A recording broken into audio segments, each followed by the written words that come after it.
सदगुरुदेव की जय। मान तजा तो क्या भया, मन का मता न जाए। संत वचन माने नहीं, ताको हरि न सुहाए। कबीर साहब जी कहते हैं, चंचल मन अपनी मनमानी करता है, कामनाओं के वशीभूत होकर चारों दिशाओं में अपनी इच्छा अनुसार विचरण करता है। ऐसे में अभिमान के त्याग का क्या लाभ हुआ? अर्थात इसके त्याग से मन शांत होना चाहिए। जो व्यक्ति संत गुरु के वचन उपदेश को नहीं मानता, उसे सर्वघटी व्यापी अंतर्यामी परमात्मा का ज्ञान दर्शन भी नहीं सुहा सकता। कंचन तजना सहज है, सहज तेरी आकाने। मान बढ़ाई ईर्ष्या दुर्लभ तजनेना। स्वर संपत्ति का त्याग सरल है और स्त्री का मोह त्यागना भी सरल ही है, परंतु इस संसार में सामान्य जनों के लिए मान बढ़ाई और ईर्ष्या का त्याग करना बहुत ही कठिन है। बिना सत्संगति और सद्गुरु की शरण के इनका त्याग करना संभव नहीं है। काला मुख कर मान का आदर लाओ आग, मान बढ़ाई छारे के रहो नाम लो आग। कबीर जी कहते हैं कि हे जिज्ञासु सज्जनों, अभिमान के मुख को काला कर दो और जिस आदर की चाह सकती है उसमें अग्नि लगा दो। इस प्रकार का मान और बड़ाई को छोड़कर सद्गुरु के नाम ज्ञान के उपदेश में रमकर भक्ति के जीवन में स्थिर हो जाओ। ऊंचा पानी न टिके नीचे ही ठहराए, नीचा होए से भरी पिए ऊंच पियासा जाए।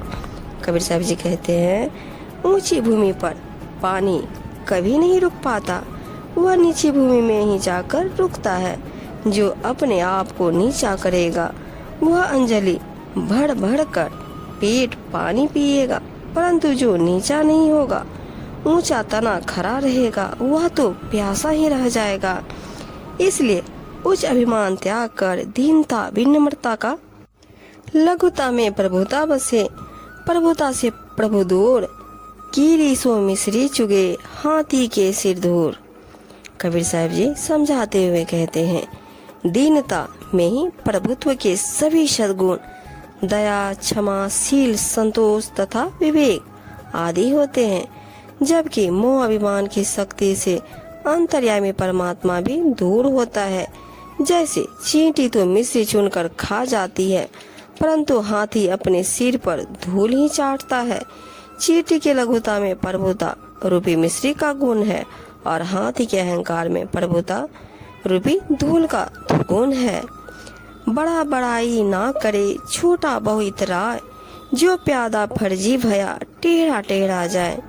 कबीर साहब जी कहते हैं, जो बुद्धिमान लोग होते हैं वे कभी अपनी प्रशंसा नहीं करते, परंतु छोटी बुद्धि वाले लोग अभिमान वश इटलाते हुए घूमते हैं। जैसे यदि एक छोटा सिपाही मंत्री पद पर पा जाए तो वह अभिमान में आकर टेढ़ा टेढ़ा चलने लगता है। बड़ी विपत्ति बड़ाई है, नन्हा कर्म से दूर, तारे सब न्यारे रहे, कहे चंद और सूर। कबीर साहब जी कहते हैं, यदि मान बड़ाई बड़ी है तो उसके ऊपर विपत्ति भी बहुत बड़ी आती है, जबकि दीनता रूपी लघुता के कर्म आचरण से विपत्ति दूर ही रहती है। जैसे आकाश में सब तारागण तो न्यारे रह जाते हैं, यानी बचे रह जाते हैं, लेकिन चंद्रमा और सूर्य को ग्रहण लग जाता है। अतः मान बड़ाई से दूर दीन विनम्र भाव से ही रहना ही अच्छा होता है। अपने सहज स्वरूप की स्थिति का कालीन डालकर ज्ञान के हाथी पर सवार होकर विचरण करो। इसकी चिंता न करो कि कौन क्या कहता है। यह संसार तो अज्ञानी कुत्ते के समान है, जिसकी भौंकने की आदत होती है, परंतु हाथी अपने मस्त चाल से चलता जाता है और कुत्ता आखिरकार भौंक भौंक कर शांत हो जाता है। इसी प्रकार संसार के लोग भी थक हार कर चुप हो जाते हैं। काम क्रोध तृष्णा तजे, तजे मान अपमान, सद्गुरु दया जाहि पर जम सिर मर्दे मान। जो सद्गुरु की सेवा भक्ति करते हुए उनके ज्ञान उपदेश के मार्ग पर चल पड़ते हैं, वे सेवक भक्त सद्गुरु के कृपा पात्र बन जाते हैं। इस प्रकार के भक्तों पर जब सद्गुरु की कृपा हो जाती है तो वे काम वासना, क्रोधाग्नि तथा मोह तृष्णा को त्याग कर मान अपमान से रहित हो जाते हैं। अर्थात वे मृत्यु तक को भी जीतने में समर्थ हो जाते हैं।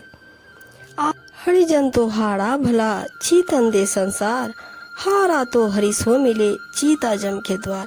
संसार के लोग जिस जीत को जीत और हार को हार समझते हैं, परमात्मा के प्रेमी संत जन उनसे भिन्न है। अच्छाई के मार्ग पर चलने को संसार जिसे हार मान रहा है, वह हार उस बुराई से बहुत अच्छी है जिसे संसार जीत समझ रहा है। संतों की यह हार उनकी विनम्र साधना है जो उन्हें आत्मदर्शन करा देगी और अज्ञानी जनों की जीत उन्हें मौत प्रदान करेगी।